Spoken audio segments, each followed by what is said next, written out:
Salut la compagnie, c'est Jules Melon et aujourd'hui on se retrouve pour un petit podcast spécial série en compagnie de Capitaine Critique. Comment vas-tu cher ami?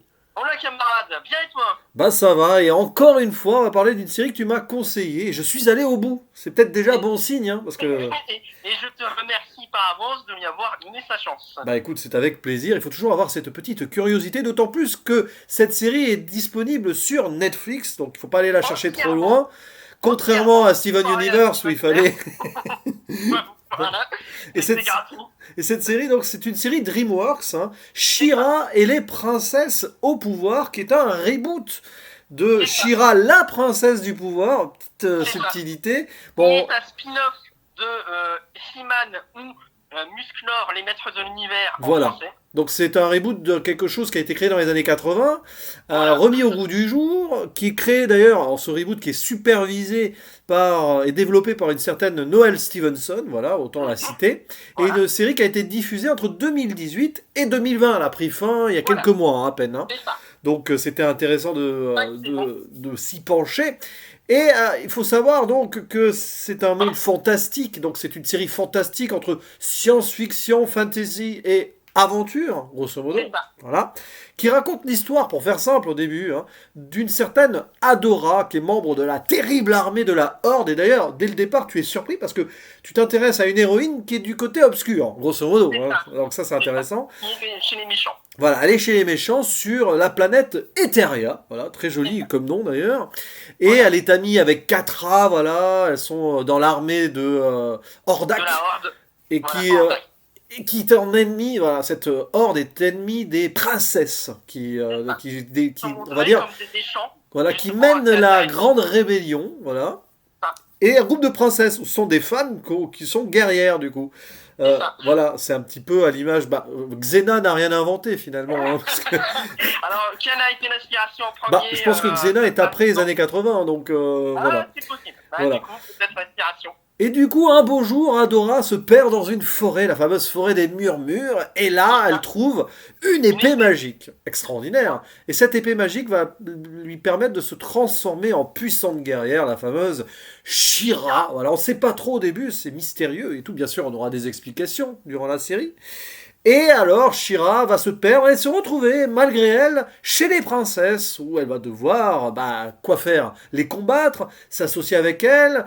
C'est compliqué, nous avons déjà un gros dilemme, c'est ça qui est bien dans cette série d'ailleurs, c'est que dès le début de la première saison, on plante bien le décor et on a ce dilemme autour d'Adora qui découvre un pouvoir, son destin, et qui va devoir aussi rencontrer ses ennemis. Et que faire? Bonne question. Voilà. Ah, mystère. Et du coup, toute la suite de cette série va se recentrer sur la guerre entre les princesses, la rébellion, la grande rébellion et la Horde, avec évidemment d'autres complications qui s'ajouteront au fil des saisons, des 5 saisons. Voilà. Et dont on évoquera quand même un peu le mot en zone spoilers. C'est ça. Donc 52 épisodes, une vingtaine de minutes, 5 saisons.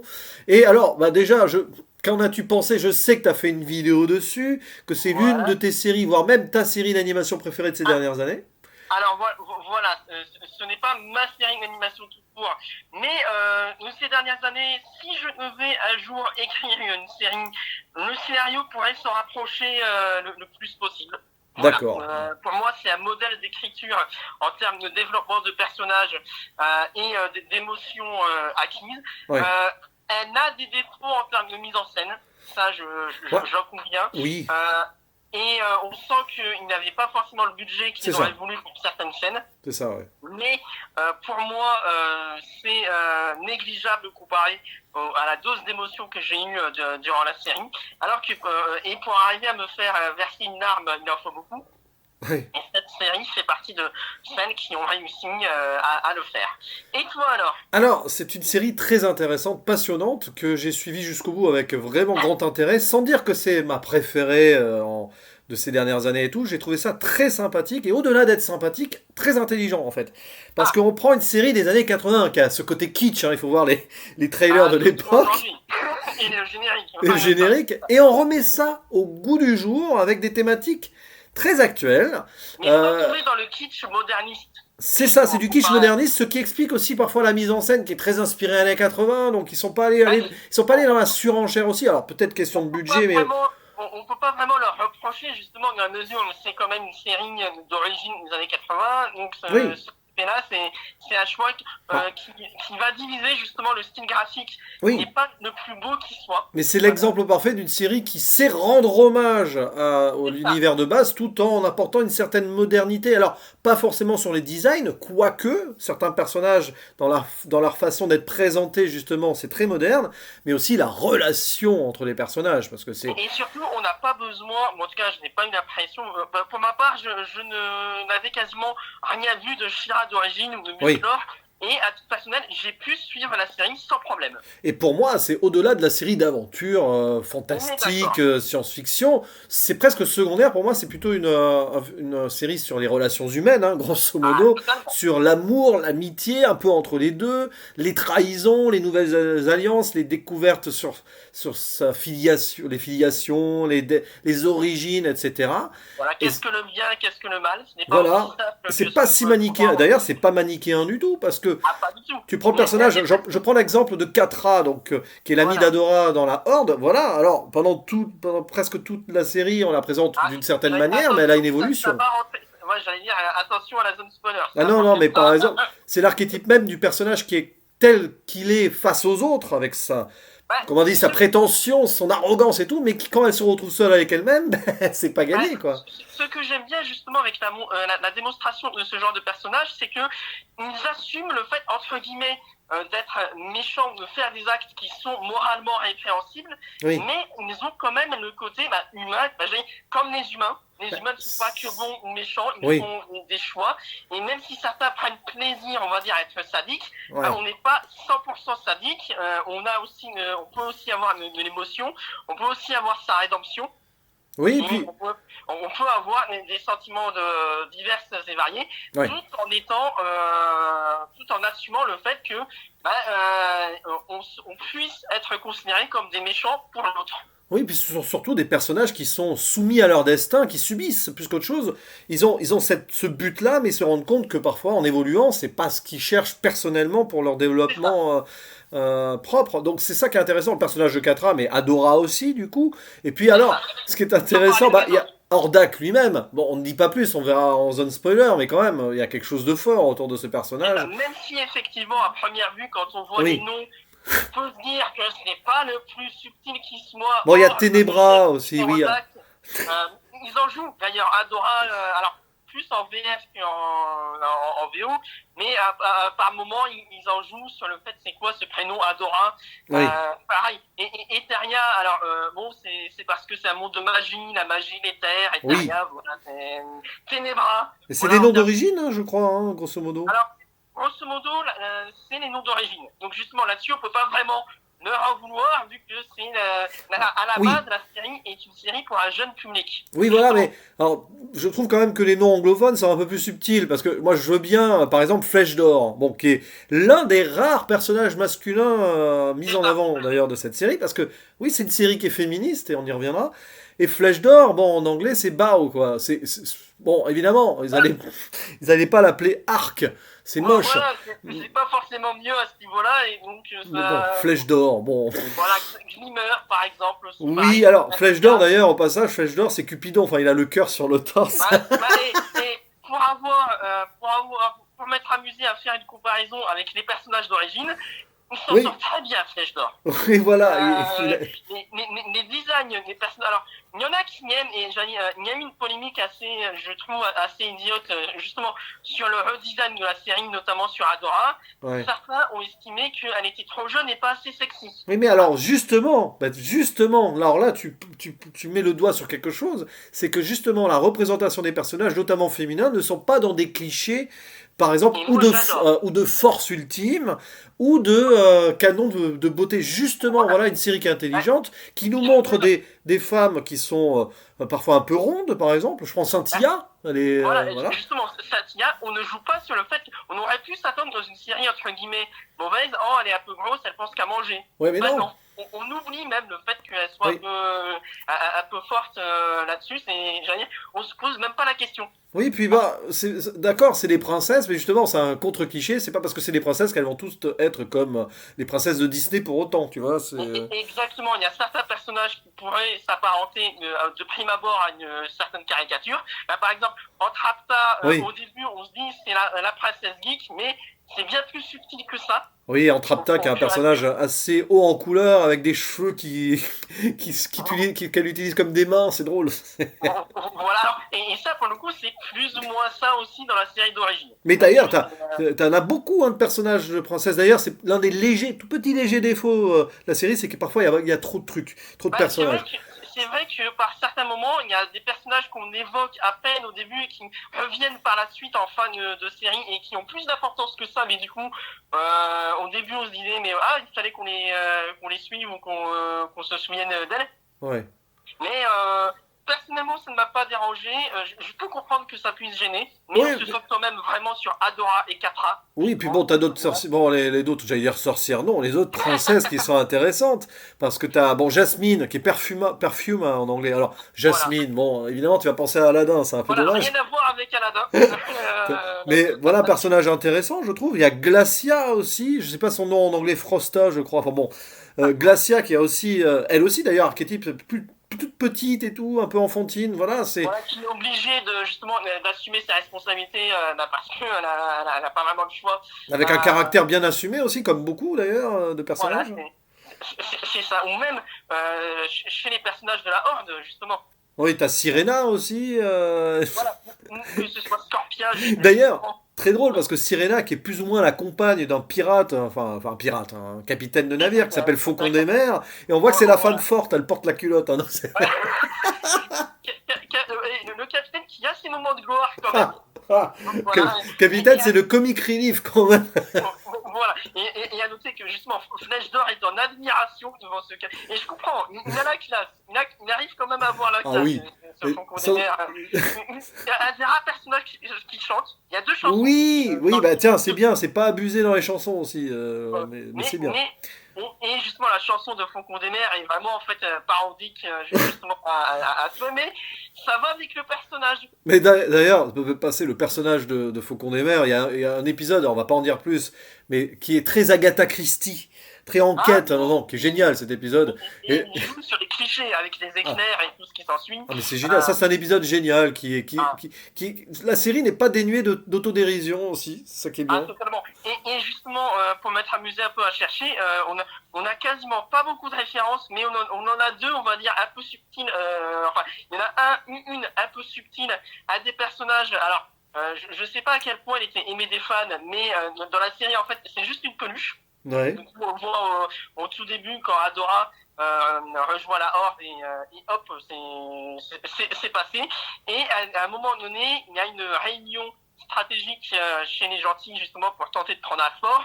Et chacun imagine comment arriver à prendre le fort. Et à un moment donné, il y a un des personnages qui imagine justement sa stratégie et qui est faite avec les personnages, avec les costumes de la série des années 80 et la d'accord. musique du générique des années 80. Mais comme ça marche avec le personnage justement qui est tel quel, on apprécie le moment sans forcément connaître sa référence. C'est Ouais, ça ouais. qui est beau, tu vois. Mais puis bon, allez, pour encore citer un personnage qui est aussi un comic relief parce que bon, c'est le cheval. Alors Ah, le cheval. le cheval Euh, qui, grâce à Shira, se transforme en licorne ailée, hein, pour faire ça. c'est ça. S'appelle le Alors là, l'histoire, Fougor. Alors voilà, voilà. Fougor ou Swiftwind en Alors, anglais. alors le terme précis des fans de mon petit bonnet te diront que c'est un alicorne parce qu'il a et des ailes et une corne. Voilà. D'accord, bah oui, c'est Et un nous, alicorne. licorne, Donc. Et Fougor, il est nous, drôle parce que il adore se mettre en avant. bah, moi, au début, je t'avoue que ce personnage-là, j'avais peur, je me disais, mais il fait un peu tâche dans l'univers qu'ils essaient de mettre en place. Ouais. Moi, au début, je l'ai senti comme il était dans la série d'origine, il faut le mettre parce que c'est l'obligation cahier des charges obligé. Et du coup, et d'ailleurs, c'est pour ça qu'après, tu vois que quelques épisodes après sa première apparition, Ouais. Et au début, alors je sais pas toi ce que tu en as pensé de son intégration avec l'univers, mais j'avais un peu peur avec ce personnage. Ouais, mais bon, il est là plutôt pour être drôle, et puis finalement, il s'intègre bien dans l'amitié des Mais personnages, ça parce que, passe. comme on l'a dit, c'est une série sur l'amitié aussi, la fameuse brigade des meilleurs amis, là, The Best Friend Squad en anglais, Voilà. avec le trio Cynthia, Adora et Flèche C'est ça. d'Or, qui va forcément être mise à mal, parce que avec tous les enjeux qu'il y a autour, c'est Ah, compliqué. c'est normal, j'ai envie de dire, avec la situation qu'il y a, avec les nouvelles rencontres, avec les nouveaux événements qu'on apprend, et certains événements dont on ne parlera que en zone spoiler pour Oui, éviter la et surprise. c'est une allégorie de l'adolescence un peu, hein, Ah, des gens qui se totalement. cherchent et qui sont amis, mais qui vont devoir mettre à l'épreuve leur amitié, quoi. Totalement. Et il y a certains points, justement, assez osés et assez amenés de manière pas trop lourde, Oui. justement pour certains personnages. Là où dans d'autres séries ou dans d'autres films, la subtilité en repassera, mais ici, ça marche mieux, je trouve. Notamment un certain couple qui Ah oui. arrivera... voilà. On parlera de Sans couple spoiler. aussi, quand on parle de modernité, vous allez comprendre. Et avant de passer dans la zone spoiler, petit mot sur la VF, parce que, bon, au début, je lance un peu la VO, je jongle avec la VF. Finalement, je me suis surpris à suivre cette série en VF, parce Alors, qu'elle est plutôt dynamique. Alors, il y a un défaut quand même dans cette VF, au-delà des noms, parce que les noms, ouais. voilà, c'est que malheureusement, il y a peu de voix qui font parfois plusieurs personnages, et ça s'entend. Alors Euh, moi, je t'avoue que ça ne m'a pas dérangé plus que ça pour l'avoir vu en VF. bah, J'ai entendu des VF bien pires, qui étaient moins bien travaillés. oui. Bah, Par exemple, alors, sans pour autant dire que c'est une mauvaise VF, la VF de Steven Universe, pour m'avoir essayé à quelques non, épisodes, oui. pique un peu plus que la VF Oui. de Shira. Ah oui, Steven Universe, je me suis fait en VO, etc. Là, je sais pas. Pourquoi je l'ai vu en VF? Parce que bah, t'as deux voix très connues dedans, notamment Dorothée Pousseau, hein, qui est la voix de Margot Robbie, hein, qui fait la voix Ah, de Catra. Et c'est d'ailleurs le petit souci, c'est que quand elle fait la voix de Glacia, et tu reconnais un peu, mais voilà, oh, une comédienne de doublage, attention, pas une doubleuse, hein, voilà, comédienne, parce que ce sont des comédiens, les doubleurs, on est très d'accord. talentueuse, Dorothée Pousseau. Et il y a aussi Ingrid Donadieu, qui fait la voix de Gal Gadot dans Wonder Woman, hein, par exemple, et qui, elle, par D'accord. contre, change beaucoup sa voix. Elle fait à la fois Jasmine, elle fait Sorciera, elle fait Grand Espoir, mais elle fait aussi Madame Raz, Ah d'accord, ah bah oui, c'est- effectivement, qui est quand c'est même dans la sorcière l'épisode... de la forêt, qui a pas du tout la même voix que Jasmine, on est d'accord, hein. On est parfaitement d'accord à ce niveau-là. Et alors, je sais plus, je sais même à un moment donné, il y a une des comédiennes de doublage, Wakfu. Alors, je sais pas si ça te parle. Non. Mais, pour les connaisseurs de Wakfu, qui jouent dedans, on reconnaît au bout d'un moment quand on écoute des séries en VF d'animation, souvent les mêmes souvent les mêmes personnes qui travaillent dessus reviennent dans certaines voix et du coup Ah on bah les reconnaît. c'est peut-être celle qui fait Cynthia, qui est quand même aussi une actrice de Aussi, doublage qui fait pas mal de choses, hein. en, Elle fait la voix de Miley Cyrus par exemple, donc entre autres, voilà, c'est le monde est petit. Voilà, oui, comme voilà, donc c'est quand même une équipe comme de on dit. doublage expérimentée et qui s'est fait plaisir, clairement, on le Voilà, sent. Il y a aussi celui qui fait Flèche d'Or, qui est connu, qui est connu, oui, oui, enfin, il a fait pas mal de choses, voilà, voilà. Je lis voilà. sa biographie, mais oui, il a fait pas mal de choses. Et voilà, donc sur la VF, ça se regarde en VF, c'est pas mal. Et bon, les noms, bon, on passe, hein, c'est pas grave, Ah, hein, c'est les parfois. années 80. C'est Là, ça, je veux dire, on peut pas leur reprocher ça parce que ça reste quand même un reboot des années 80, donc ouais.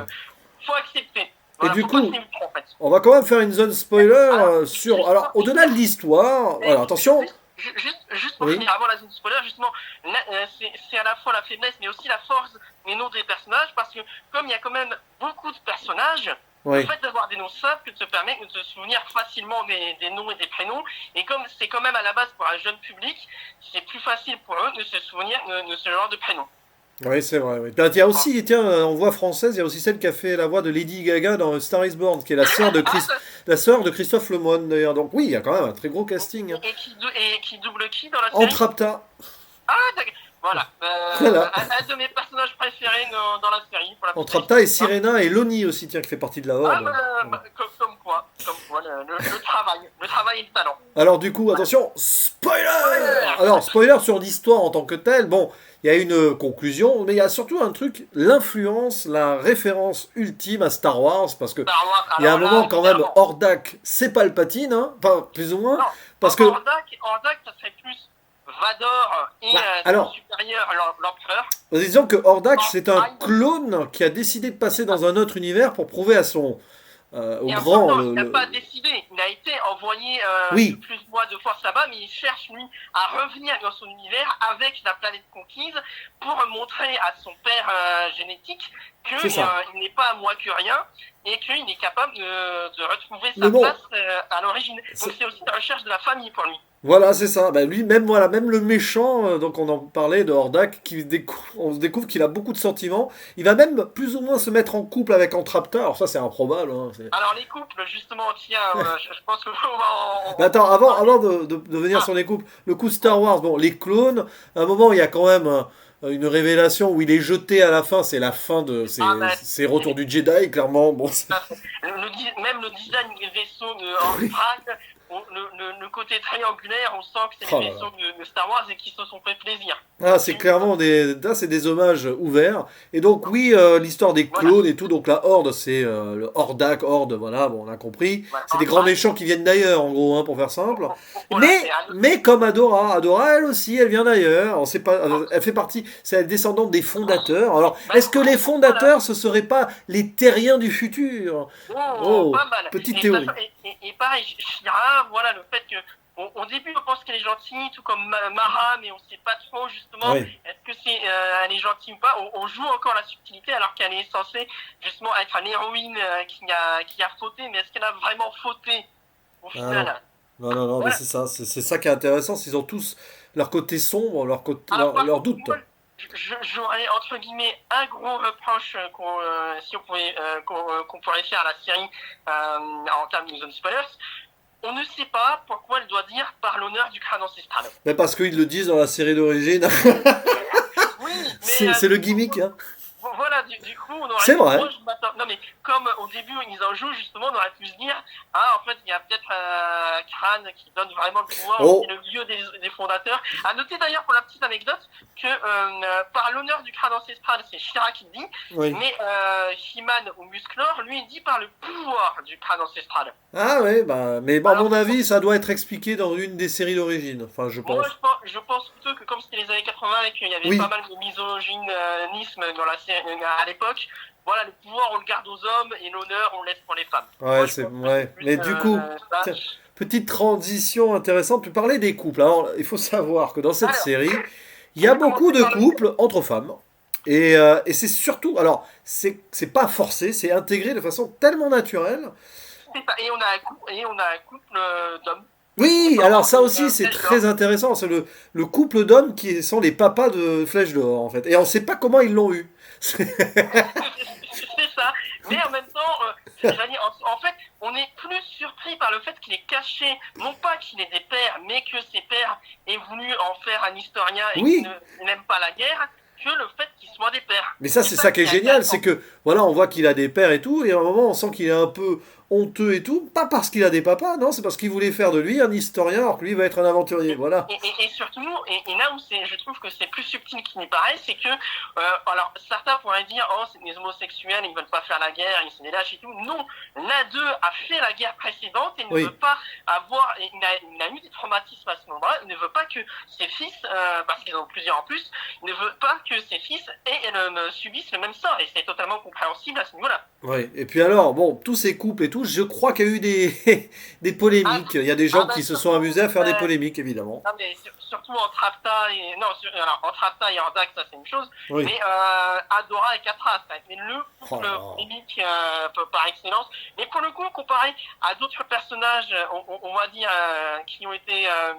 Euh, entre guillemets mis en avant comme ça, bah, par exemple le fou dans La Belle et la Bête de live action, Ouais.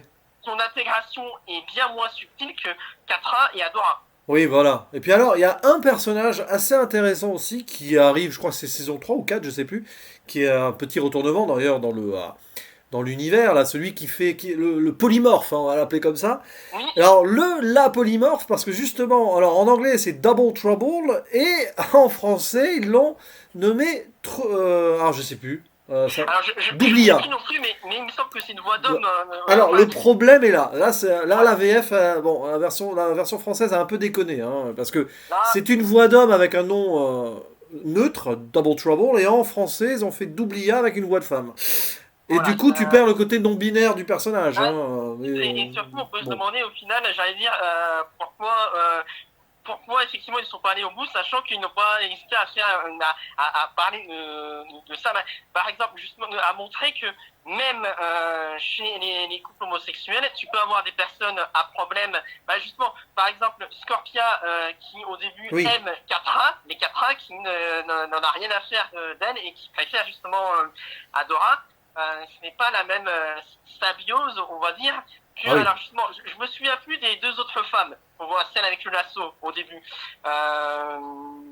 Et justement, l'autre couple de femmes, les princesses.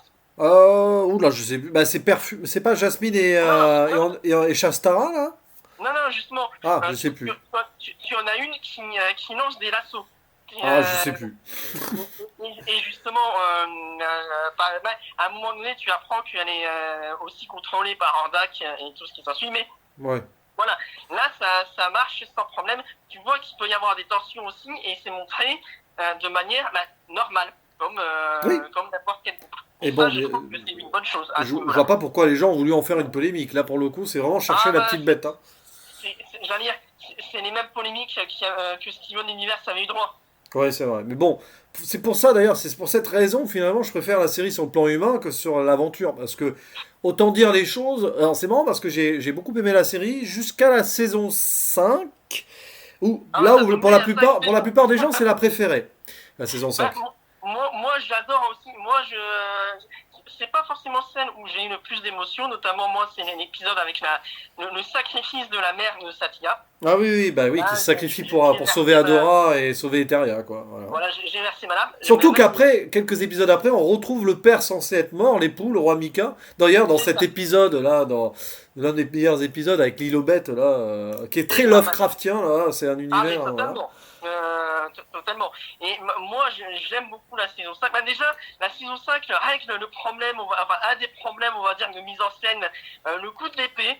Oui. L'épée qui parfois tient dans le dos, mais sans fourreau. Et des Ouais. fois, on la voit, des fois, on la voit pas. Des fois, on voit le haut, des fois, on ne voit pas le haut. Bon, ça, c'est déjà le cas dans la série d'origine, mais à un moment donné, dès le premier épisode, tu vois justement Glimmer qui attache, qui prend la peine d'attacher l'épée avec une corde au début, mais après ça, Ouais. c'est pareil. Suspension d'incrédulité. On va dire que c'est la conscience de l'épée, c'est une épée magique. C'est ça. Mais bon, c'est. Voilà. Et puis bon, là, pour revenir à la saison 5, j'ai pas détesté, au contraire, hein, mais c'est. Bon, là, c'est conclusion, ça pète dans tous les sens, on perd. Bon, bien sûr, le côté humain est très approfondi quand même, bien, mais.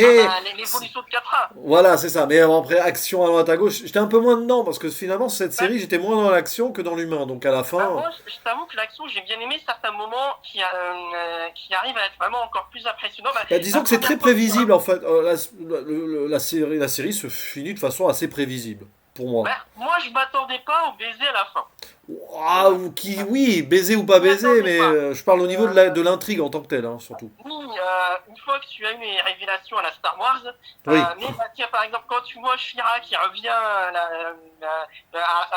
au début de la saison 5, justement, son entrée à nouveau, j'ai eu mes petits moments de frisson. Oui, c'est vrai, parce qu'on a une nouvelle Shira hein, dans la saison 5. Ouais. Et là, justement, là, pour le coup, elle choisit de faire apparaître l'épée, et du coup, j'accepte le fait qu'on la voit pas dans le dos. Ouais, peut-être qu'ils se sont rendus compte du truc et qu'ils ont. Voilà, ils se sont dit, oh mince, faut peut-être faire ça. Du coup, j'accepte sans problème ce moment-là parce que c'est magique. Et voilà, alors c'est classique, Atra, c'est l'équivalent de Vegeta dans Dragon Ball pour les connaisseurs. Mais j'ai bien aimé aussi son intégration à l'équipe avec le fait qu'elle a encore son petit côté teigneuse. Ah bah oui, c'est son caractère. Voilà, et quelques petites piques. Le fait que, par exemple, Vejdor la trouve mignonne quand elle éternue, et ça l'énerve de la trouver mignonne. Ouais, c'est vrai. Ouais. Mais bon. Ce genre de choses-là. Après, au-delà de l'intrigue, on y va pas forcément spoiler plus que ça, parce que j'ai peut-être un léger regret, c'est qu'on voit pas beaucoup plus Madame Raz, qui est un personnage que j'aimais bien au début, mais bon. Moi, c'est l'équivalent de Yoda dans la série, mais moi j'aime bien justement le fait qu'on n'en sache pas plus. Oui. Justement, si on en avait trop dit, on aurait été déçus par les révélations.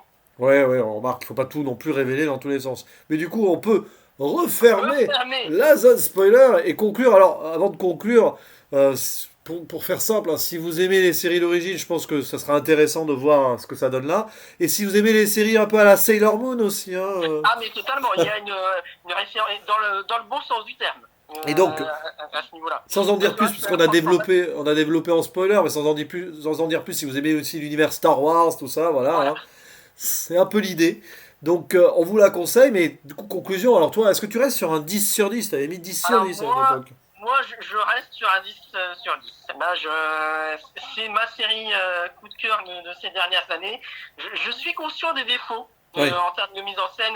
Ça aurait été encore plus épique s'il y en avait eu plus de personnes à l'écran. C'est vrai qu'on a l'impression que Ah le oui. monde, il y a 100 personnes à tout péter dessus. C'est vrai qu'ils se Euh, croisent souvent encore. C'est un grand voilà. village, en fait, Eteria, hein. Ouais, c'est un peu... Mais en même temps, comme c'est un monde isolé, en fait, je vois les défauts, mais je les accepte parce que les qualités sont telles que, bah, à titre personnel, je lui mets un 10 sur 10. Si Après, j'étais objectif, je me contenterais d'un 8 sur 10. ouais, mais après, t'as quand Mais même. Voilà, mais t'as des bons. T'as des endroits comme le désert, là, la forêt. T'as plein de petits le trucs sympas, désert quand même. cramoisi, Oui, alors hein, bon. pour parler. C'est The Crimson Desert, c'est ça? Ou The Crimson Waste, hein, je crois, en VO. Voilà, C'est vrai que en- cramoisi, bon, c'est pas un joli mot en français. voilà, mais années 80, c'est Mais ça. bon, c'est pas parce qu'on a un désert cramoisi que la série est moisie, hein. Pas du tout. Oh, Alors, pour ma part, je vais mettre un bon 7 sur 10, voilà. d'accord, mais Mais c'est la série je préfère un peu Steven Universe, je t'avoue. même Mais... Steven Universe Future avec le recul. Ah, on va l'oublier pour l'instant un peu, mais... Ah, tu vois, Non, mais voilà. c'est anecdotique. Pour moi, c'est un spin-off récréatif, Steven Universe Future. Mais bon, mais non, mais c'est un bon 7 sur 10 et on vous la conseille, hein, cette série qui est sur Netflix. Tant qu'elle y reste, il n'y a pas de Voilà, raison qu'elle... Vu que c'est pour une l'instant. création originale, elle va y rester, hein, voilà. Voilà, pour l'instant. D'ailleurs, bah oui, donc si vous avez envie de vous replonger dans les années 80 tout en ayant des thématiques actuelles et intelligentes, Mais bah pas trop poussé, voilà, justement. le fameux She-Ra and the Princesses of Power Power. en VO, c'est fait pour vous. En tout cas, bah merci en tout cas de m'avoir fait découvrir parce que je pense pas que je me serais intéressé comme ça Et je d'emblée, hein. te remercie de lui avoir donné sa chance et de l'avoir vu jusqu'au bout. Et oui, parce que quand on commence quelque chose, c'est bien d'aller au bout quand même, hein. Bon, sauf quand Totalement. vraiment on n'y arrive pas, hein. Voilà. Bah, d'ailleurs, toi, t'as intérêt à aller au bout de We Bear Bears Ah, maintenant. je vais Dédicace, essayer. Voilà, dédicace je à vais l'ami essayer. au cinéma, voilà. Abonnez-vous à sa chaîne. Voilà. Bah, en tout cas, merci beaucoup. Et puis, il ne nous reste plus qu'à faire le mot final, Enfin, le fameux à à la la prochaine. prochaine. Ciao. Ciao.